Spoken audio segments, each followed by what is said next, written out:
Nah, saudara, tahukah Anda bahwa karakter seseorang itu juga bisa dibaca melalui tulisan tangan? Nah, ilmu yang mempelajari mengenai membaca bagaimana karakter seseorang melalui tulisan tangan ini ialah grafologi. Dan untuk mengetahui sepertinya apa sih grafologi itu dan juga bagaimana kalau ingin membaca karakter seseorang melalui tulisan tangan, bersama saya saat ini telah hadir Mas Muhammad Afif, seorang grafologis asal Kota Palembang. Nah, selamat pagi Mas Afif. Pagi. Kita ngobrol kalau soal karakter dan tulisan tangan, ini kan sebenarnya saya belum paham begitu. Bagaimana hubungannya begitu antara tulisan tangan dengan membaca karakter seseorang. Nah, bisa dijelaskan dulu ini Mas Afif, apa sih grafologi itu? Jadi grafologi itu secara sederhananya adalah ilmu menganalisa tulisan tangan dan tanda tangan.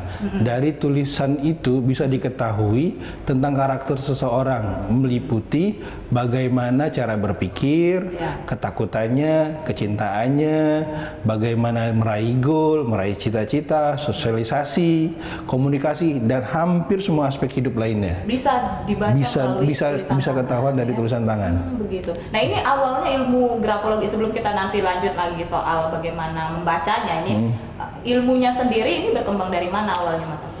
Kalau ilmunya ini sendiri sebenarnya sudah ada dari zaman dulu, dari zaman Aristoteles sebelum Masehi. Nah, tapi kalau bapak grafologi modernnya itu namanya Camillo Baldi.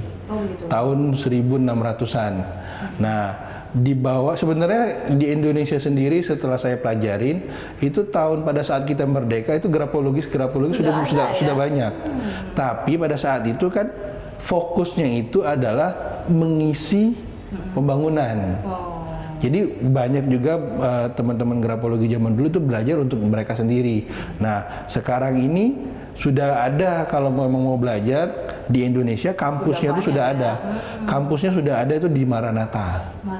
Tapi kalau mau ngambil kuliahnya D3 harus psikologi dulu. Jadi kalau mau ngambil D3 grafologi ada. Kalau di Indonesia ada. Jadi kalau mau ngambil D3 grafologi harus S1 psikologi, kalau mau ngambil S1 grafologi harus S2 psikologi, kalau mau ngambil master grafologi harus S3 psikologi. Tapi kalau di Indonesia seperti itu. Nah, atau ngambil kursus singkatnya juga ada di Indonesia. Atau kita ngambil kelas-kelas workshop kecil juga ada. Atau kalau nggak mau ngambil keluar sekalian ke Amerika kayak guru-guru saya, belajar di sana, seperti itu. Manfaatnya sendiri ini Mas Afif, mengenai kalau misalnya ilmu grafologi ini digunakan begitu, biasanya di mana saja, dalam aspek apa saja, dan manfaatnya seperti apa? Manfaatnya banyak sekali, tergantung profesinya. Jadi misalnya dia itu sebagai orang tua, terkadang kita bisa mengetahui kondisi anak kita itu dari cerita anak. Kalau anak yang cerita, kalau banyak ditutup-tutupin, tahu dari mana? Saya itu mantau karakter anak saya, segala macam itu dari tulisan. Dari tulisan bisa ya? Jadi kita juga bisa tahu misalnya di sekolah dibully, atau ternyata di sekolah tertekan. Ada gestur-gestur tertentu yang keluar dari tulisan. Itu kalau dari sebagai orang tua. Kalau dia sebagai company, itu bisa untuk rekrut karyawan. Kalau sebagai seorang marketing, dia bisa tahu calon pembelinya kayak gimana, harus bersikap seperti apa.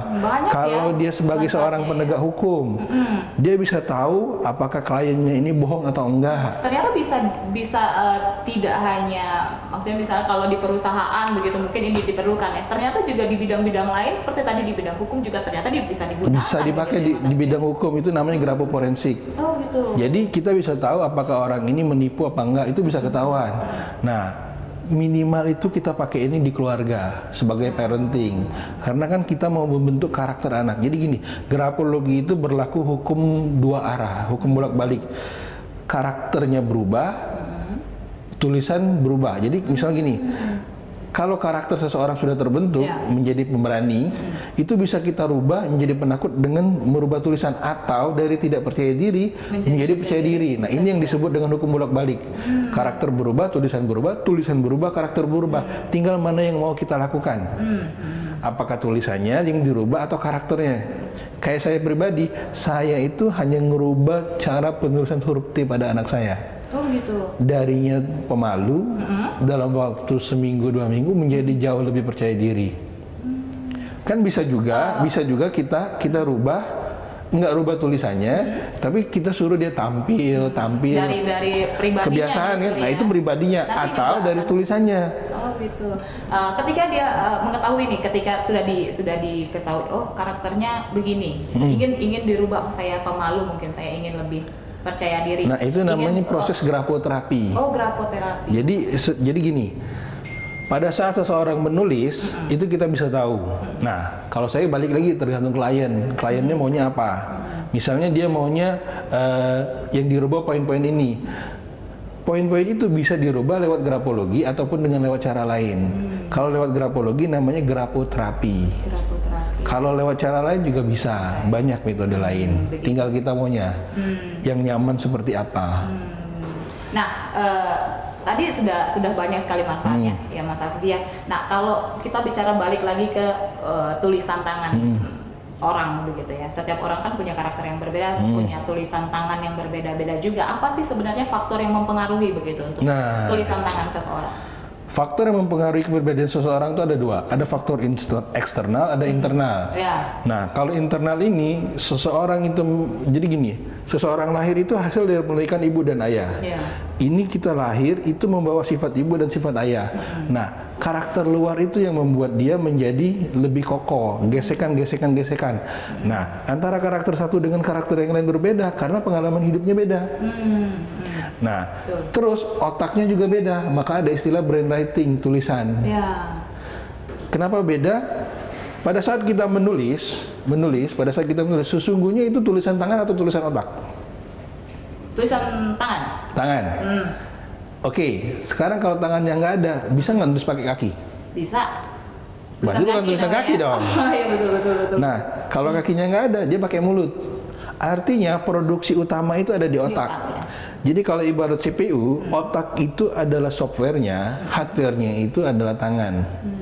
Nah, sekarang dengan merubah cara kerja dari hardware, softwarenya otomatis juga berubah.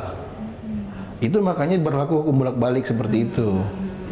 Tapi begini, bisakah tulisan tangan seseorang itu berubah-ubah begitu, Mas Afif? Ketika misalnya kondisinya saat ini sedang bahagia atau sedang sedih, besok ketika moodnya sudah berubah, misalnya besok dia sudah mulai lebih bahagia atau mendapat masalah, akan berubah kan? Kalau pengen tahu, coba mulai hari ini nulis, nggak usah jauh-jauh, 2 paragraf aja.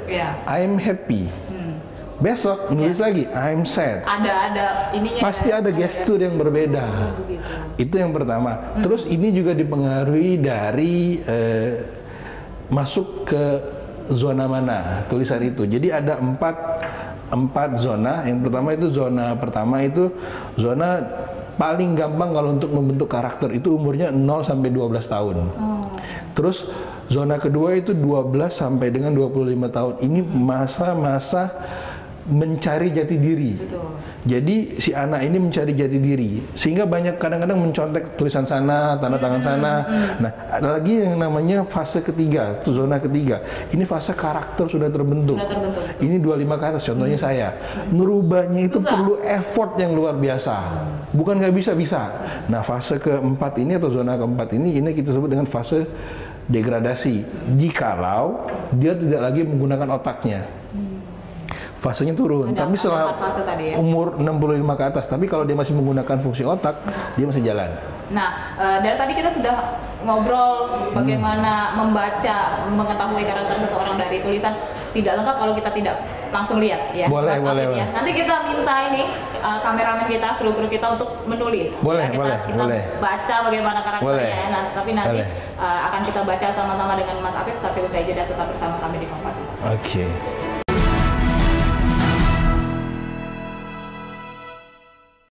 Anda masih bersama kami di Kompas Sumbaksel dan juga saya masih bersama dengan Mas Afif, ini seorang grafologis. Kami masih membahas mengenai ilmu grafologi, ini membaca karakter seseorang melalui tulisan tangan. Dan di depan kita ini Mas Afif ya sudah ada 3 sampel. Ini tulisannya para kru Kompas TV Palembang dan salah satunya ada tulisan saya, tadi saya tidak mau bilang yang mana. Ya, Mas Afif ya. Jadi bocorin loh, Mas. Iya. Nah, kita mulai dulu dari yang mana dulu ini, Mas? Ada berbagai macam. Nah, kalau kita lihat ya, Kita pertama lihat dulu beda-beda ya Mas ya. Ya, nah ini sebenarnya yang kita sebut tadi itu Ya. tulisan antara satu dengan yang lain kan beda-beda nih. Artinya yang tadi kita sebut tadi brainwriting tadi itu Ya. yang diproduksi oleh otak, tulisannya juga beda-beda, akhirnya membentuk karakter yang berbeda-beda. Contoh, kita ambil salah satu dulu. yang tengah dulu. Ya. Tulisan dari Pak Juliadi. Ya. Nah, Pak Juliadi ini kan tulisannya nih, saya langsung analisa aja Ya, atau boleh. harus saya sebutkan ininya aja? Langsung analisa. Oke. Nanti boleh dijelaskan. Oke. sekali. Jadi dari tulisan seseorang ini kita bisa melihat bahasa nonverbal seseorang. Begitu. Jadi kalau bahasa itu kan ada dua, ada bahasa verbal dengan bahasa nonverbal. Nah, pada saat dia menulis, misalnya dia menulis I love you. Dia bahasa verbalnya I love you, tapi kadang-kadang di tulisannya itu Bisa kebaca, dia terbacanya bukan I love you tapi I hate you. Justru seperti itu. Bisa terbaca seperti itu. Artinya begitu tulisan ini tertulis, ada tulisannya dan Ada dianalisa, maknanya bisa ada makna lain yang bisa dibalik itu. Bisa. Dan kadang-kadang maknanya bisa sama, kadang-kadang juga beda. Makanya kita harus jeli. Nah, contoh dari tulisan tangan Mas Juliadi ini tipikal orang yang tidak terlalu senang untuk tampil di depan, dia lebih senang di belakang, dan orangnya juga masih ada kalau dia memang ingin tampil itu dia perlu kepercayaan diri yang lebih. Nah, untuk saat ini dia harus didorong, dibantu sehingga kepercayaan dirinya menjadi lebih. Jadi kepercayaan dirinya menjadi lebih tinggi lagi. Nah, itu tapi terlihat dari mana itu Mas? Besar tulisannya. Jadi begitu tulisannya kecil-kecil, ini tipikal orang yang memiliki tingkat konsentrasi yang tinggi. Gitu. Jadi dia fokus ke hal-hal detail. Dan saya juga lihat jadi juga konsentrasi detailnya itu termasuk baik. Jadi kalau skala 0 sampai 100 dia di 80. Itu bisa terbaca dari besar kecilnya. Besar kecilnya tulisan dan ada tanda lain. Gitu. Ada tanda lain. Nah, tapi selain itu yang saya juga lihat ini tipikal orang yang enggak gampang dekat sama orang. Tapi beliau ini kalau untuk dekat dengan orang perlu waktu. Selain itu, dia perlu adanya privasi. Gitu. Perlu privasi. Nah, itu terlihat dari jarak spasi antar tulisannya. Ini ya. Antar tulisannya. Baris pertama, baris kedua. Betul. Gitu. Kita bandingkan dengan yang ini. Kebenaran tulisannya itu yang terlihat bedanya kontras. Nah, selain itu, kalau saya lihat dia ini tipikal orang yang berusaha untuk move on. Gitu. Lagi baru mau move on. Nah, itu bisa dilihat. Bisa. Banyak sekali ya yang bisa dibaca ya Mas. Hampir semua aspek kehidupan bisa terlihat. Bahkan kalau dia pakai narkoba atau bisa juga. Iya. Kalau pakai narkoba apa yang menjadi salah satu ciri khasnya itu tekanannya itu tidak berata antara baris 1, baris 2, baris 3. Itu ada kecenderungan dia pakai zat psikoterapi. Jadi dia ketahuan apakah dia juga ibaratnya ketergantungan minum, bisa kelihatan. Termasuk hubungan seksual yang tidak beres, kalau memang ada indikasi itu juga kelihatan. Atau memang kalau ada pil atau will juga bisa ketahuan. Bisa kelihatan. Karena gini, ini kan kecenderungan seseorang. Jadi kalau di matematika 1 tambah 1 sama dengan 2. Kalau di grafologi 1 tambah 1 itu kecenderungan 2. Kalau memang dia kecenderungannya dia setia, tertulis kan kecenderungan dia setia. Kalau dia kecenderungannya suka selingkuh atau playboy, kecenderungan itu terlihat. Jadi apapun yang kecenderungannya itu dia terlihatan. Bahasa nonverbal yang jadi ibaratnya ini karakter Anda tertulis. Jadi kalau kata salah satu guru grafologi saya, tulisan itu mencerminkan diri Anda. Begitu ya. Your handwriting speak louder than your mouth. Begitu. Tulisan Anda berbicara lebih lantang daripada obrolan Anda. Nah, kalau kita lihat kan ini medianya memang menggunakan kertas yang tidak bergaris. Lalu juga penanya apakah juga butuh? Penanya sebenarnya pena apa aja, tapi kalau memang bisa memungkinkan pakai tinta kering. Dan kenapa dia harus kertas polos? Karena kita contoh ini sekedar contoh, ini contoh yang seperti ini. Ini kan terlihat sekali. Satu tulisannya itu menurun, satu tulisannya menaik. Nah, ini yang kita sebut dengan unconscious moment. Jadi kita bisa tahu apakah orang ini lagi antusias malas, bosenan, bagaimana dia menghadapi masa depan. Jadi kalau tulisannya cenderung dia lebih ke Kalau dia turun itu biasanya dia kalau memang dia lagi ada sakit, dia sakit. Kalau enggak dia memang lagi ada problem ini yang dia membawa jadi beban. Nah makanya kadang-kadang salah satu untuk melepas beban itu salah satu cuti liburan. Nah kalau yang ini kan menanjak ya sepertinya dia menanjak, dia orangnya antusias, hanya saja ada di bagian tertentu di ujungnya dia turun. Ini berhubungan dengan planning. Jadi planningnya itu kadang-kadang dia buat A, B, C, D, E nggak jalan sesuai dengan A, B, C, D, E. Dia kadang-kadang buat planning baru di tengah jalan, E, F, G. Kreatif ya sepertinya ya? Cukup kreatif seperti itu. Dan kalau saya lihat dari tulisannya, ini tipikal orang yang simple. Dia tidak suka hal yang ribet-ribet. Selain itu, ini tipikal juga orang yang bisa maksimal potensinya itu kalau dia berada dalam komunitas dan didorong. Dia tipikal bukan orang yang pengambil inisiatif, dia harus didorong. Begitu. Seperti itu. Nah, kenyataannya seperti itu kan? Ya, itu betul ya. Nah, ini kan kalau kita lihat hurufnya lebih cenderung ke huruf-huruf yang ini ada lagi sampel. Hurufnya justru yang kapital. Nah, ini seperti apa, Mas? Kalau kapital ini dibenarkan tidak atau memang di grafologi ada? Jadi di grafologi itu tidak ada benar, tidak ada salah. Contoh seperti ini. Karakter pelit itu benar nggak sih?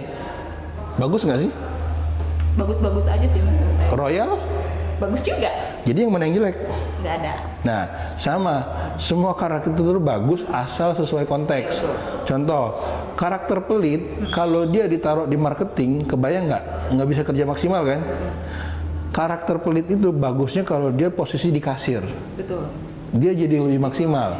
Marketing, kalau ditaruh di posisi kasir, jebol keuangan. Kalau dia di bagian marketing, dia pas. Sama. Jadi dengan grafologi salah satunya itu kita bisa tahu strong point diri seseorang, weak point diri seseorang. Dari situ kita bisa taruh ke posisi yang pas. Oh begitu. Kalaupun kita tahu sudah tahu di perusahaan ya. Itu bisa, dan sebenarnya orang tua juga bisa. Jadi misalnya sudah tahu anaknya ini sebenarnya kelihatan dari tulisannya ini orang yang hiperaktif.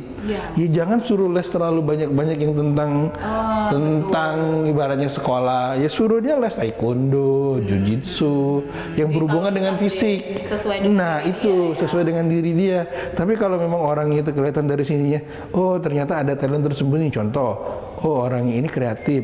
Ya kita keleskan yang hal-hal kreatif sehingga dia lebih hidup. Dari tulisan itu bisa ketahuan kelebihannya apa, kekurangannya apa, bahkan ketakutannya apa. Dari situ kita bisa tahu mau kita hapus atau kayak gimana. Seperti itu. Jadi dari tulisan ini banyak sekali aspek yang bisa kita lihat. Hampir semua aspek hidup tuh bisa dilihat bagi yang bisa menganalisa. Bedanya menganalisa dengan membaca tuh bedanya jauh. Anak SD disuruh baca semua bisa baca. Tapi kalau disuruh analisa, arti huruf per huruf itu beda. Seperti itu. Jadi tadi apa kalau hurufnya kapital dibandingkan dengan huruf yang huruf kapital itu sebenarnya itu boleh dipakai sebenarnya kalau untuk hal-hal tertentu, misalnya ngisi formulir. Tapi kalau untuk yang seperti ini, tulisan seperti ini tipikal orang yang egonya cukup besar, strong PD-nya besar. Sehingga kadang-kadang kalau dia tidak bisa bahkan timnya tidak bisa adaptif, ini tipikal orang yang ditakutin jadinya. Begitu. Tapi kalau dia bisa beradaptasi dan bisa menyerap, memahami juga yang lain, dia bisa jadi leader yang strong. Jadi tergantung dianya dan lingkungan. Kalau dianya bagus tapi lingkungannya enggak juga nggak bisa. Jadi dua-duanya saling berkait. Nah, selain dari situ kalau saya ngelihat di sini ada satu tulisan, ada satu tanda yang dimana dia masih belum bisa move on. Ya, bagus sekali pas analisanya. Ya. Jadi move on dari apa? Terkadang move on ini banyak hal. Bisa jadi tentang masa lalu, pasangan hidup, anak atau segala macam. Dan terkadang jadinya dia untuk maju ke depan itu, ini sih kalau saya lihat sebenarnya dia ke depan tidak ada masalah. Tapi seseorang yang dengan beban masa lalu yang masih cukup terikat, terkadang untuk dia bisa lebih maju lagi itu jadi susah. Ada bayang-bayangnya. Nah, gitu, kalau dia bisa ngelepasin itu, dia jadi bisa lebih optimal. Itu terlihat dari tulisan tadi ya. Tulisan. Kalau saya mau ini bisa terlihat dari spasi margin kirinya itu yang semakin ke kiri. Oh gitu. jadi semakin ke kiri. Beda dengan yang ini. Kalau Ini ini marginnya semakin ke kanan. Ini yang orang mau move on, pengen segera lepas. gitu ya. Tapi kalau ini dia nggak bisa lepas. Iya, iya, iya. Seperti itu. Nah, satu lagi Mas Afif ketika tadi meminta para kru untuk menulis begitu, diakhiri dengan tanda tangan dan juga nama. Nah, ini adakah lagi yang bisa dibaca dari tanda tangan dan juga nama ini? Ada. Jadi tipikal orang yang kalau tanda tangannya nama, ini kategori nama, itu tipikal orang yang percaya diri. Salah satunya lagi tandanya juga digaris bawain. Oh iya. Signature itu kepanjangan dari sign of your nature, tanda alami Anda. Iya. Tapi tanda alami ini bisa menipu, bisa enggak, tergantung lagi. Jadi kalau tanda tangan itu gerbangnya diri. Jadi ibarat tanda tangan itu ibarat wajah, wajahnya tersenyum, tapi hatinya nggak tahu. Bisa dilihat di. Begitu dapat sampel tulisan tangan, kita bisa dapat lagi double. Seperti ini. Nah, ini penampilan luar dengan dalamnya beda jauh. Begitu. Jadi kalau di tampilan luarnya itu dia ini kan tulisan sambung, ini cetak, itu beda. Terkadang apa yang ditampilkan dia bukan diri dia yang sebenarnya, yang ini. Nah, yang ini atau yang itu? Nah, kalau untuk kasus seperti ini tulisannya simple. Orangnya simple juga termasuk tanda tangannya simple. Dia tidak suka hal-hal yang ribet. Tapi kelemahannya dia tidak suka mengumbar hal-hal pribadinya. Jadi untuk hal-hal pribadi segala macam dia kurang suka. Tapi karena tanda tangannya diletakkan di posisi kanan, tipikal orang people orientednya ada. Walaupun jadi dilemahkan oleh sifat pemalunya kalau yang ini. Nah, jadi sebenarnya kalau memang mau merubah karakter menjadi lebih baik, salah satu yang saya sarankan adalah ganti tanda tangan. Ganti tanda tangan begitu. Ganti itu tanda bisa tangan. juga ketika seseorang mungkin ingin tahu karakternya atau konsultasi lah kalau kita sebut ya. Boleh, bisa. Itu bisa langsung diganti begitu. Jadi gini, yang jadi problem ini kadang-kadang kalau kita dewasa ini kan sudah tanda tangan di KTP. Iya. Sebenarnya kalau saya pribadi juga sudah tanda tangan di KTP, tapi saya tetap berubah. Jadi di KTP kalau untuk urusan legal saya pakai sesuai dengan KTP. Tapi kalau non legal saya pakai tanda tangan yang baru, di mana sifat-sifat jelek saya yang lama saya bisa tinggalkan. Dan salah satunya itu saya juga sering sharing ke sekolah-sekolah SMP dan SMA. Kayak SMA Sumsel, Singapura International School, SMP negeri. Di situ tuh saya pengen paling enggak legacy ke mereka itu salah satunya itu tanda tangan di ijazah. Kan kita ini kan tidak tahu, signature itu sign of your nature. Kita lahir kan dikasih nama. Nama itu sebenarnya adalah satu doa. Ya. Tapi begitu kita tanda tangan, uwel-uwel. Nah, padahal kalau tanda tangannya nama, artinya kan ada doa kan diaminkan. Contoh saya Afif, tanda tangannya Afif, kan lebih bagus. Nah, tinggal kalau memang memungkinkan, konsultasilah atau belajarlah grafologi, sehingga apa yang ditulis di situ, artinya dan maknanya segala macam kita tahu. Karena balik lagi ingat, hukum grafologi itu bolak-balik. Begitu kita nulis asal-asal, karakter kita juga asal-asal. Tapi kalau kita tahu yang kita tulis apa, kitanya apa, maunya apa, itu bisa ngejar seng. Itu dia ya tadi hukum bolak-balik. Hukum bolak-balik dalam grafologi. Setiap orang bisa belajar untuk bisa minimal grafologi ini dipakai untuk mengenal dirinya sendiri. Sehingga dia bisa tahu strong point dan weak pointnya. Atau kalau dalam rumah tangga, satu orang belajar itu sudah bisa untuk suami, untuk anak-anak. Ya kan? Atau kalau di company dia bisa untuk perusahaannya. Begitu. Ternyata banyak sekali ya Mas Afif ya. Banyak sekali. Ini mungkin juga ini menjadi informasi baru buat saudara di rumah bahwa melalui tulisan tangan ini kita bisa membaca karakter dan juga bisa merubahnya begitu. Berubah. Ya Mas ya. Kalau misalnya ada weak point-nya tadi itu bisa diubah juga dan juga ini juga bisa bermanfaat untuk diri sendiri atau juga orang lain di sekitarnya. Sayang sekali perbincangan kita harus berhenti sampai di sini Mas Afif ya. Nanti kita lanjut lagi kapan-kapan. Boleh. Ya. Dan juga buat ada saudara di rumah, kami masih memiliki beragam informasi menarik lainnya untuk Anda. Tetap bersama kami di Kompas 14.